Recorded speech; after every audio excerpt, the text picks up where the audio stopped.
Soon our heroes reached their goal and landed on the ground. Despite our hero's skepticism, it really turned out to be an oasis. There was a rather large and crystal-clear lake in the middle, with a lot of greenery around it. Now for our heroes, this was just what they needed. Now that they were here, they could relax and regain their strength. Gecko was particularly happy about this, as he could finally set foot on solid ground. Wu soon turned to his daughter and told her to dig it into the ground and then go get some water. Armed with shovels, Gecko and Yin Yun set to work. But as it turned out, someone had been watching them all this time. But strangely enough, the one watching them had no evil intentions at all. The previously known Black Dragon fell in love with Yin Yun at first sight. He not only liked her beauty, but also the fact that she was an Eastern dragon. This meant that if he were to marry the bride of a famous house, it would definitely be honorable and raise his status. However, as he watched her, he couldn't help but wonder why she was carrying a strange flower. Furthermore, even though she was probably very thirsty after the flight, she preferred to dig that strange object into the ground first. For a black dragon, it was all too strange and incomprehensible. Soon, Yin Yun and Gecko finished their task and could finally drink water. After drinking to their heart's content, they happily exclaimed how wonderful it was to drink refreshing water after a long and exhausting journey. While they were enjoying the water, Wu Sun remained on guard. Ever since they arrived here, he had never left the feeling that someone was watching them. His thoughts were interrupted by Yin Yun, who brought water and asked if she could give him a drink. Now our hero was all for it, as the temperature of the water and soil was normal. This was the best refreshing shower he had had in a while. In addition to the shower, Wu Sun also got some much-needed water for his roots, and for the first time in a long time, he was able to replenish his already nearly exhausted supply. However, as always, the water he didn't have time to absorb poured out through the hole in the cannon. Gecko immediately jumped aside and told our hero to warn him when he was going to go to the restroom. Wu Sun irritatedly told him to shut up and stop talking nonsense.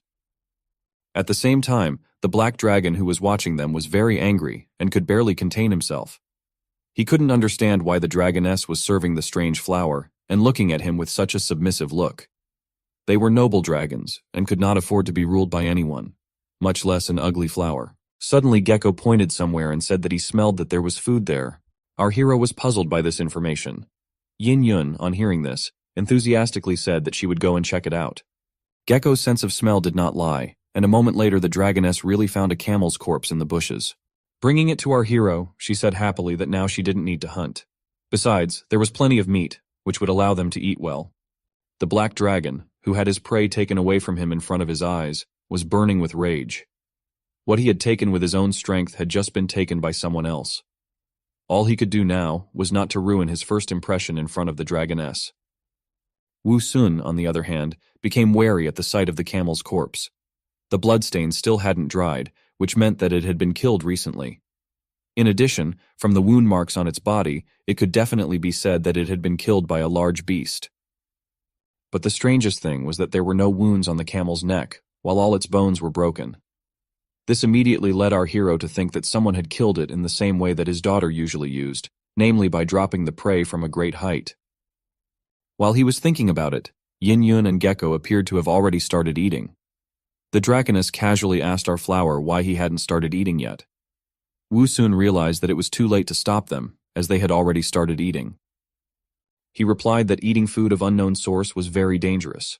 After all, there was no way of knowing who it could belong to, or what could have been put in it. It could have been a trap. Hearing this, she asked if her stomach would hurt after eating it. Our hero didn't have an answer to that question. Besides, it was already too late to worry about it. Wu Sun doubted that someone would intentionally poison the food. Besides, all the facts indicated that the camel had been killed by some animal. So he decided not to stop his daughter and let her eat, while he decided to stand guard in case the owner of the camel's corpse showed up. While Yin Yun and the gecko continued to eat and wonder why Wu Sun was so tense and worried, our hero was looking worriedly into the distance. He had many reasons to be worried. The fact that the blood was still fresh meant that the beast had left recently. But why had it left?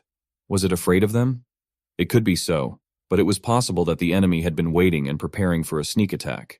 While our hero was preparing for the worst, the black dragon continued to grow angrier and angrier. The intruders who took away his food continued to enjoy it without a second thought, and even questioned its quality. He was a majestic dragon that was supposed to do great things. So even though the dragoness was attractive, he decided to put those feelings aside. All he wanted now was for them to leave his territory. After finishing eating, a satisfied Yin Yun offered to eat to her daddy as well. She was still bothered by his gloomy and overly serious appearance.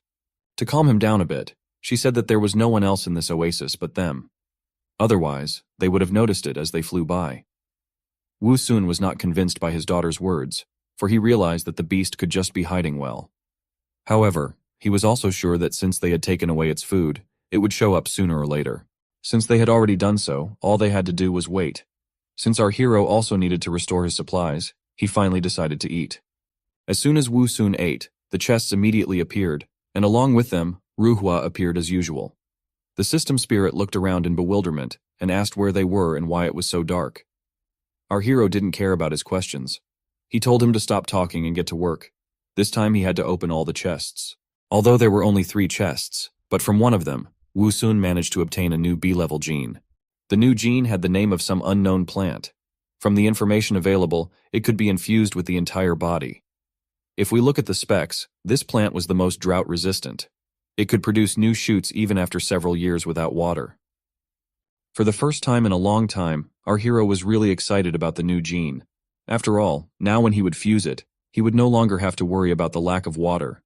And this was a very pressing problem while they were traveling through the desert. Even if he was bitten by a zombie, it wouldn't be a big problem now. Without a second thought, he ordered the system spirit to proceed with the fusion. As usual, he didn't feel any meaningful change in himself. However, it seemed that the need for water had become not as strong as before. While Wu Sun was trying to understand how his gene worked, Yin Yun asked him what they were going to do with the remaining meat, as there was still quite a lot of it. He immediately discarded the idea of taking it with him, as it would spoil very quickly. Eating flies was not a good idea. Since it was cool at night, it wouldn't spoil. They would have enough leftover food to feed them all day tomorrow, just until they set off again. Hearing this, everyone happily agreed to this plan. Well, or almost all of them. The only exception was the Black Dragon.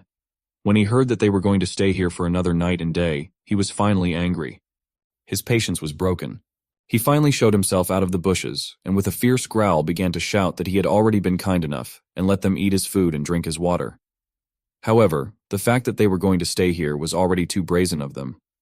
All he wanted them to do was to get out of his land as quickly as possible.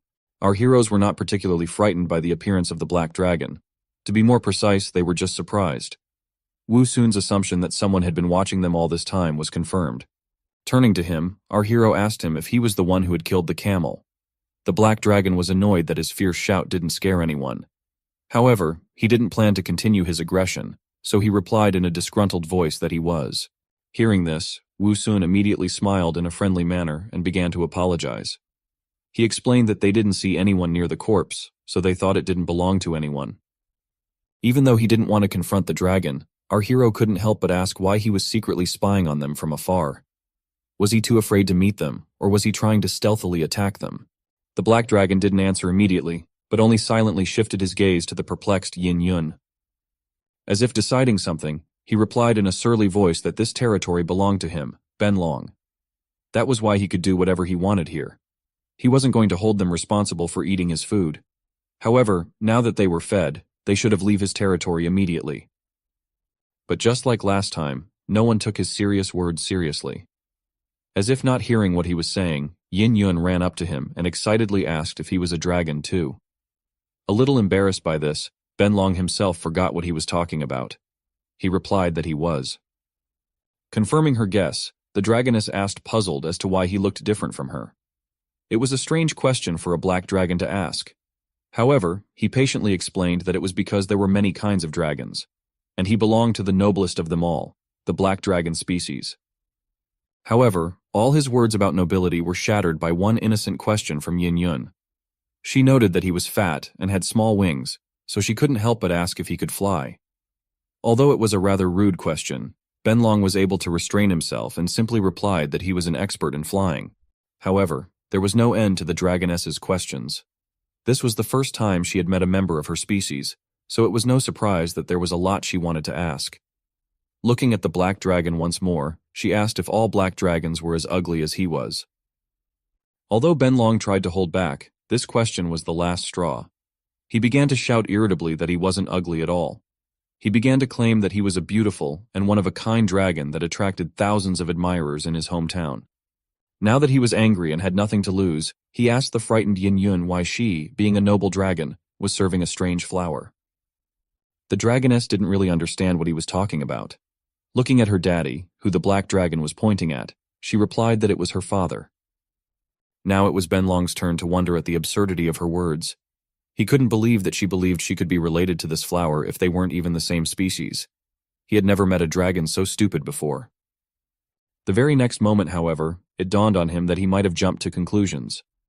There was a strange flower in his hometown that could release hallucinogenic pollen.